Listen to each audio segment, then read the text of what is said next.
the show, and how are you today? I'm the best I've ever been, and I hope you're doing well up there in Cleveland. Doing fine. We're a little chaotic right now, not knowing what the hierarchy of the Browns is going to do.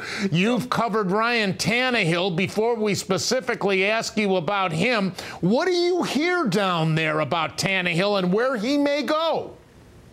Well, I mean, all kinds of things. Obviously, Miami keeps popping up because that's where our former head coach, Mike Sherman's now the offensive coordinator. I have heard Cleveland, and really, I think those are about the only two that I've heard anything about. But Miami and Cleveland stand out. I'm sure there's some others, but I'm not aware of those right now.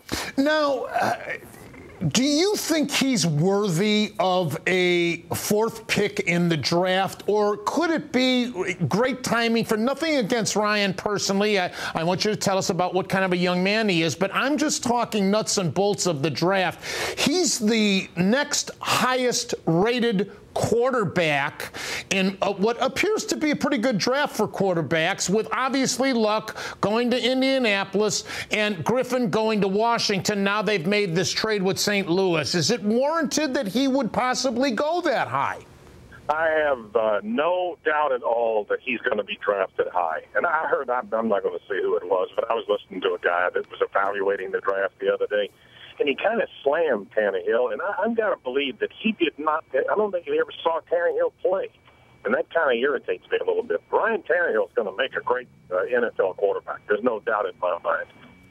And for anybody to try to slight him or to say he doesn't deserve going where they're saying he's going to go, that he's a first-round draft pick for sure, I disagree totally on that. I think he deserves it. I think Ryan's going to make somebody a real good hand.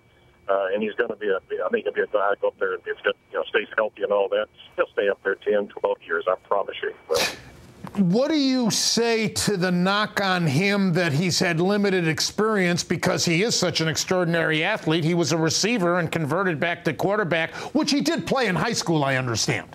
Yeah, he was a highly sought-after high school recruit, played out at Big Spring. That portion of Texas, that part of Texas is known for its football. Friday Night Lights comes out of that part of the state, out there at Odessa. I'm sure you've heard of that book, but San Angelo, all of those. That's a great district out there. All those schools out there play great high school football, and so highly recruited. Came in here, had to play behind Gerard Johnson. Now, let me tell you something here. Mike Sherman admits that he's not real quick to pull the trigger.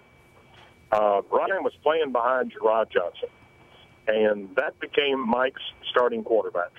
It became apparent about midway through that season, Gerard had off-season shoulder surgery.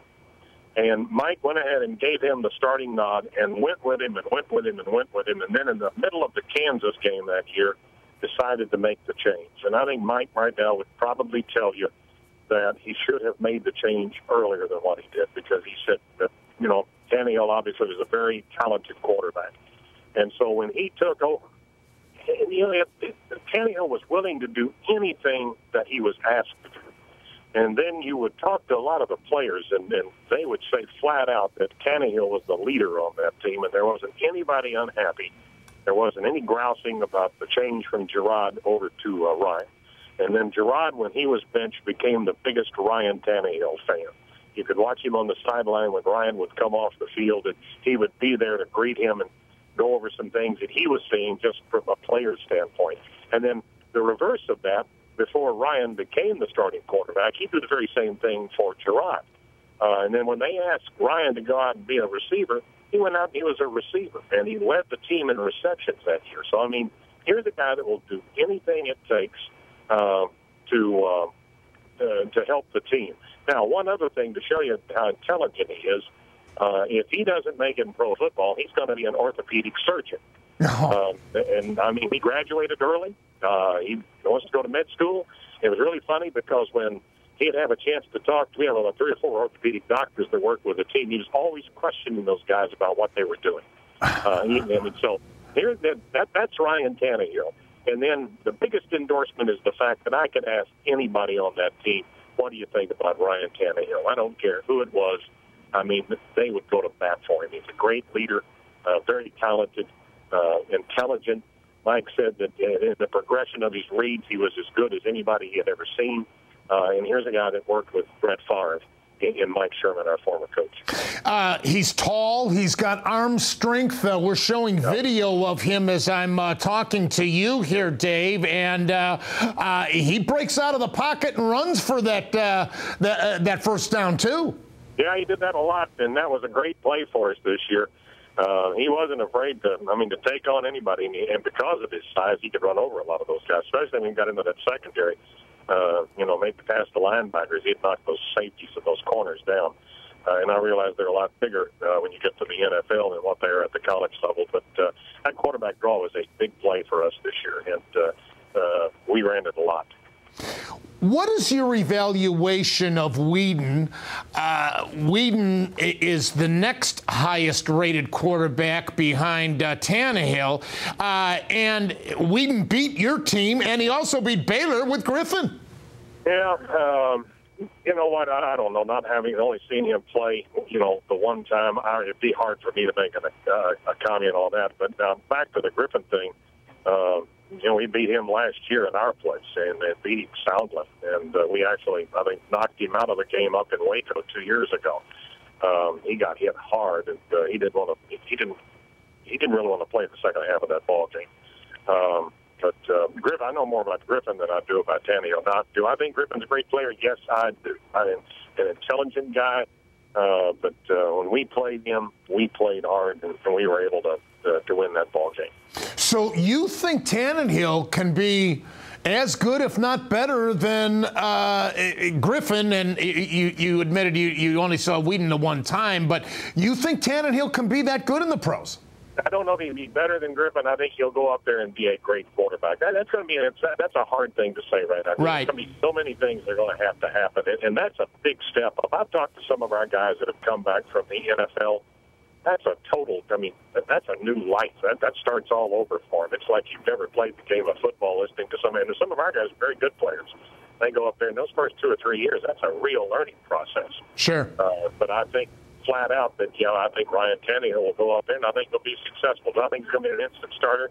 No, I really don't. But I think he's got the potential to be a starter in 2 or 3 years. So give him some time and learn the system. The makeup of his demeanor is such that he's very excited and looking forward to this pro career forthcoming? Yeah, he is, and he's extremely competitive. He's really a competitive guy. I like that. Ryan and I used to sit and talk all the time, and he's really a very deep young man. There's a lot of depth in him. He's a very intelligent guy. He got married he got married last summer, as I recall. Maybe it was in the fall he got married, but he graduated early. He's done everything that he needs to do to be successful in life, from his academics to his relationship with his teammates to the relationship he had with the community. It wouldn't be unusual for Ryan Tannehill to walk into the Boys and Girls Club here on a weekend during the off season and see him down there working out with those kids and and sharing his experiences and his time at Texas A&M with those young people. What an endorsement. Dave, thank you so much for sharing this insight about the young man, and who knows, he might be wearing a Browns uniform. I hope so, and then I hope that he'll give me an autograph someday. Thank you, Dave. Appreciate it. All right, Dave South. He's a play-by-play voice of the Texas A&M Aggies.